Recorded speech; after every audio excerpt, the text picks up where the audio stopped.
GSL, code S. In the bottom left, in the red, almost holding off the all-in from Partying. Best micro in the world coming from Partying, still almost held it off. He is Byun Prime.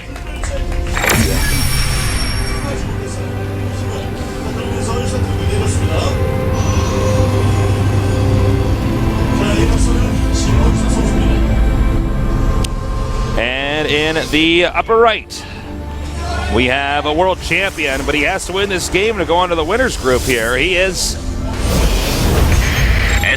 GOMTV Partying. Okie dokie. And a gas first for Byun. Nice. All right. Well, gas first. Probably, I think quick Banshee. You think quick Banshee? Maybe even a proxy Banshee. It could be some sort of, yeah, you could be right. Yeah. You think it's going to be a 1-1-1 or just like a Banshee harass? I don't think it's going to be a 1-1-1 because of the way this map is shaped. I think 1-1-1 would suck on this map. I could probably be more articulate than that. I've seen 1-1-1s here sometimes in Pro League. Well, here's one thing, though. Sometimes a map where a 1-on-1 does not get on means Protoss will actually just avoid ever having to deal with that and get greedy, and then they get punished. But I don't know. Yeah, we'll see. I hope that what I just said there makes sense to people at home, because that is this weird thing that can happen where it's like, well, Rushes suck on this map, and therefore Protoss will always go Nexus first, and because of that, suddenly a hyper-aggressive all-in rush works because the player is banking on you being smart enough to not ever do this because it's not optimal. It's weird how it works. If a build is bad enough, it becomes good eventually in certain situations. Yeah. As stupid as that sounds. No, but it's true. It is. I hope that makes sense for you guys at home because it is very true. All right. So, Parting. He's seen the gas. He knows the gas time. He knows a factory. Yep. Does he make a command? He's going to make a Nexus. He's not going to get a St. Gas. He's not going to make any units. He's going to rush to that expansion and then try to deal with this probably via overwhelming his opponent. But we'll see exactly what he's going to do. A reactor on the way. This is getting kind of weird. Well, I'm really excited. Is he going to throw down the starport? Because obviously, you get Hellion Medevac Marine is so good. Yeah. But we'll see here in just a second. Come on. Show us. Starport. Bam. Boom. All right. Biggity bam. Biggity bam. Just like Taysa said.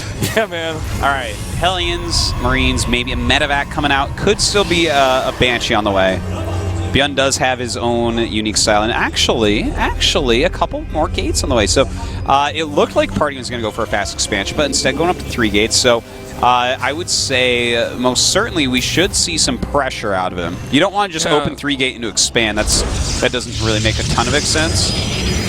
Well, this is going to be bad if Byun gets Cloak, and I think he is, so... You think oh, God. You know? I mean, he doesn't have his St. Gas. Oh, no, never mind. Oh, God, I thought he did. Excuse me. Oh. Oh, poopy. Oh, jeez. Oh. Jeez Louise. Foiled again on TV. Yeah. He is actually going straight into the Nexus off of 3 gates. Okay. Not a counter you normally see against this. All right, well, let's see. Stalker going to start harassing. Another Hellions coming home to actually pick off the Stalker. You know. Swarming a Stalker like bees. You always think that Hellions aren't good against Stalkers until you see a situation like this, 4 against 1. As long as they got their friends, they're tough. Now, good job there. He hit the Medevac. Now this is going to be a little bit hairy. Now we do have this 3 gate pressure actually going on now. And you know what? Picking off some of these is really nice because he wants to do aggression with these, and suddenly we realize there's not a lot of units out here for Byun. Right, to send the SCVs in the front here. He might want to put 1 or 2 on auto repair. Okay, there he goes. Good call. Now he's trying to get this bunker up. If he can get it up, maybe he can start to hold this a bit better. But as of right this moment, this is a great situation for Party. All right, he's pushing forward now. I think he's going to barely hold this. Yeah. But, I mean, at what cost? He's going to lose a lot of SCVs. To keep in mind, there's not another quick command center. And a lot of those Stalkers actually in the deep red. One of them does go down. You know, Byun is losing more than just mining time in SCVs. He's losing any timing to do any true damage because look at this, parting go up to a 4th gate. He can easily warp in units at home. No possibility of, with the units that Byun has, doing any damage if parting plays safe from here. There's just no way. He's not going to do anything. All parting has to do is spread out his units. He knows that he can make another round, or another 2 rounds even, of units before attacking, because he's seen that there's no second gas, so he knows there's nothing scary coming. This is not a normal PvT opener for either side here. This is kind of a treat to cast, actually. Because good call by parting, though. I like that. Yeah. The fact that he went right into 3-gate. Uh-oh. Going to lose some sentries here. Those force fields definitely didn't help. Yeah. A little bit of damage going on. It's nothing too severe yet. It's actually interesting that he had every single stalker in the main base. Well, I mean, it does make sense. I mean, he's thinking, well, the guy's going for medevacs. I mean, how many times do you see people go for medevac and then actually drop at the natural in a situation like this? He's probably just hoping that he'll catch Byun in his routine and get him. That is true. Right, well, parting right now is actually taking a 5th gateway. So we're definitely going to see some more pressure coming on by him. We do have a siege tank on the way, but it's a bit too late. There's definitely siege mode just started, so Byun is going to have to ditch the command center on the low ground for sure. And will he be able to hold the top of his ramp is the question, and will it matter is the question after that. Nice target fire here by Byun. Yeah, he's actually dealing a pretty reasonable amount of damage here. Sick micro by parting. Look at that, gets out of there with no force fields left. He can't quite trap the Marines. Single file, folks. All right, going through there now. Siege tank come down with some Marines. He gets one more force field here. Oh, man. Okay, he's actually going to get it. If he gets one more force field at the ramp, okay, well, it doesn't matter. It's gone. Yeah. Well, this is bad news bears for Byun. He's so far behind on expansion. His tech may be ahead, but he's not been able to get any true damage on. The tech is not helping him keep himself safe for attack, so the tech is sort of a moot point. Yeah, siege mode almost done, but it looks like he's going to be broken just before that. Oh, he's like, now it's my wallet. It's 1/3 his, and only for 14 seconds. Okay, siege mode does go up. He's gonna this will make parting go back for a bit. Yeah, I mean, he doesn't have to actually attack up there. I mean, he just has to make sure the command center's not on the low ground. So the problem with if you get behind when you're going Marine siege tank is there's really not a way to catch up. Yeah. It's sort of based off the premise that this is a really hard unit combination to deal with at this point in time if you're not completely prepared. But when you're behind in doing that, I mean, there's no catch-up trick. I agree with you in like 99% there. The one thing that we've seen it several times today and said it even more. The siege tank is the ultimate defensive unit. Yes. And one way to come back, you don't always have to come back through attacking. Sometimes you can come back through defense. Oh, no, that's very true. If you're just like non-stop defending and then they end up feeding into you. Exactly. But, I mean, that's based off the premise that you're going to win by them making a mistake. Yeah, which is never the way you want to do it. Yeah. You should always want to try to win through your own skill and forcing a victory rather than your opponent messing up against you. Sure.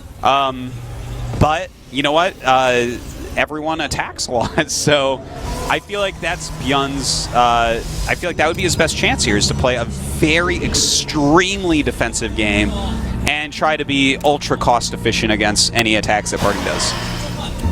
Well, we got Storm on the way here. Parting's basically completing the tech tree.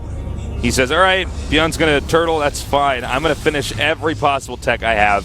And then I'm going to expand a bunch because he's going for siege tanks. He's in the defensive mode. And it's going to be hard for him to attack me. And that's how you want to play it.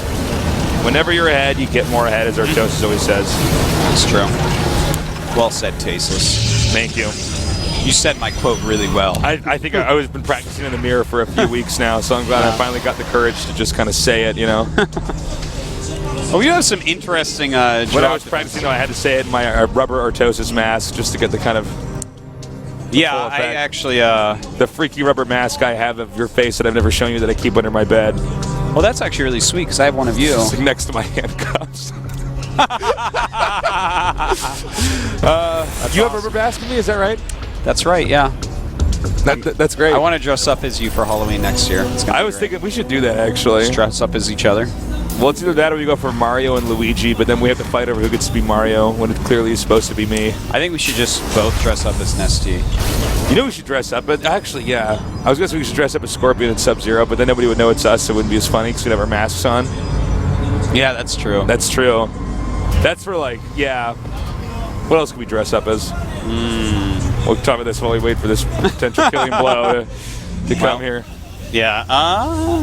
You know what? Actually, hold on. He's making a wall. Now, there's Psy Storm, but if he dodges the Marines wall and puts up that wall, he's not going to break this. This could be the situation you were talking about, but I'm fairly sure that Party... Oh, okay, he loses. GG. Okay, you know, shocking defeat. If he had sat back... Yeah, I know, it's kind of sad. That was exactly the situation that I was talking about, where, I mean, the worst situation in the entire world would have been for Parting to actually attack into that with Sea Shanks all over the place. That's why I was talking before in game number 1, when you see Sea Shank Marine, you want to go Colossus, because the High Templars can't close on Sea Shanks, whereas Colossus can do it a lot easier. So that was... Wow, Byun lost a ton there. that was painful.